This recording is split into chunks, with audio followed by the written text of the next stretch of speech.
সুন্দর রেসিপিটি কী দিয়ে বানিয়েছি চলুন দেখে নিই উপকরণ। রুই মাছ, মসুর ডালের বড়া, টমেটো, পেঁয়াজ, কাঁচামরিচ, আদা রসুন বাটা, জিরা বাটা, লবণ, হলুদ, মরিচ এবং তেল। প্রথমেই কড়াইতে দিয়ে দিলাম তেল, তার মধ্যে ভেজে নিব এখন মসুর ডালের বড়া। অবশ্যই এই রেসিপিটি আপনারা সকলেই জানেন। ডালকে পিষে নিয়েছি, তার মধ্যে লবণ, হলুদ, কাঁচামরিচ এবং পেঁয়াজ দিয়ে এগুলোকে গোল গোল করে ভেজে নিব। আপনারা চাইলে বড় বড় করে ভাজতে পারেন কিংবা কেউ ছোট করেও ভাজতে পারেন, এটা একদমই অপশনাল। এটা খেতে কিন্তু একদম বড়ির মতো মনে হবে, অনেক মজা।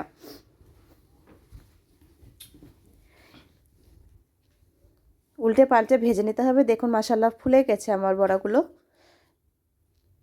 যেহেতু আমি চুলায় রান্না করছি, তাপ আপ ডাউন করছে, যার জন্য আমি এক পর্যায়ে স্কিপ হয়ে গেছে আমার ডালের বড়িগুলো আজকে কিন্তু পুড়ে গিয়েছে একটু একটু।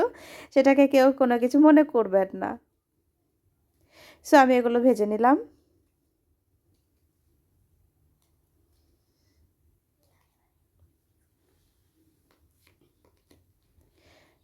যেগুলো পুড়ে গেছে সেগুলো আমি ব্যবহার করিনি, কারণ ওগুলো দিলে তরকারিতে তো হয়ে যাবে। বাকিগুলো খুব ভালো মতো করে ভেজে নিচ্ছি। ভেজে নেওয়া হয়ে গেলে আমি লবণ, হলুদ আর মরিচ দিয়ে মাখিয়ে রাখা রুই মাছগুলো ভেজে নিব।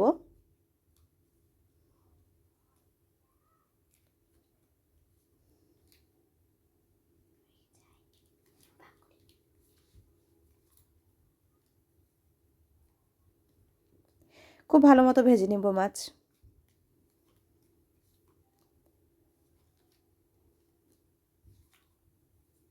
আপনারা যারা খুব কড়া খেতে ভালোবাসেন অবশ্যই খুব বেশি লাল করে ভেজে নেবেন।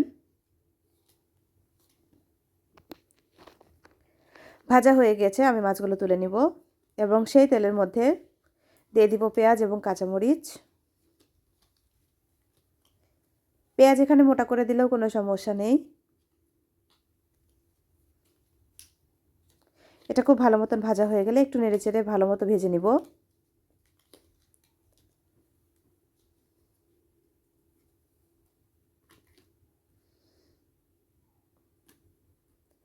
এর মধ্যে এখন অ্যাড করে দেব আমি বাটা মশলা, আদা রসুন এবং জিরা বাটা।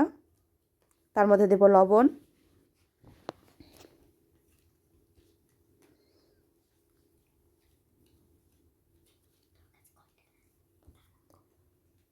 এর মধ্যে দিয়ে দেব হলুদ,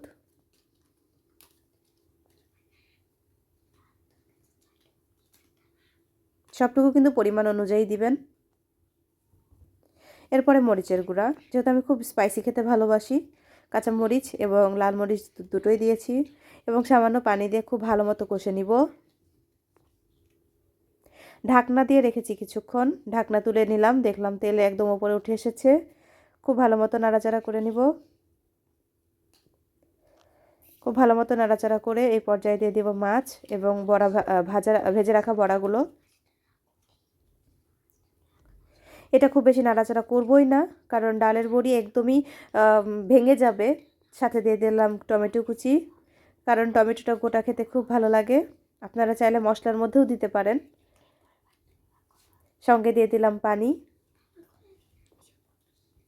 এটাতে কোনো রকম ঝোল তেমন বেশি রাখবো না, কম পরিমাণ পানি দিয়ে এটা এখন ঢাকনা দিয়ে দিব। এই যে দেখুন, আমার মাছ দিয়ে ডাল কিন্তু রান্না কমপ্লিট। ডালগুলো কিন্তু মাশাআল্লাহ একদম সিদ্ধ হয়ে গেছে এবং খেতে কিন্তু অসাধারণ ছিল, দেখতেও মাশাআল্লাহ অনেক সুন্দর। ওপর দিয়ে জিরা ধনে গুঁড়া ছড়িয়ে দিলাম।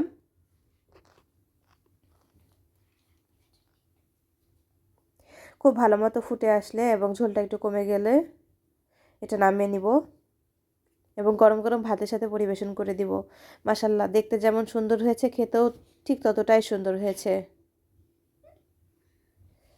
সো আমার চ্যানেলে নতুন হলে অবশ্যই সাবস্ক্রাইব করে আমার পাশে থাকবেন। ধন্যবাদ।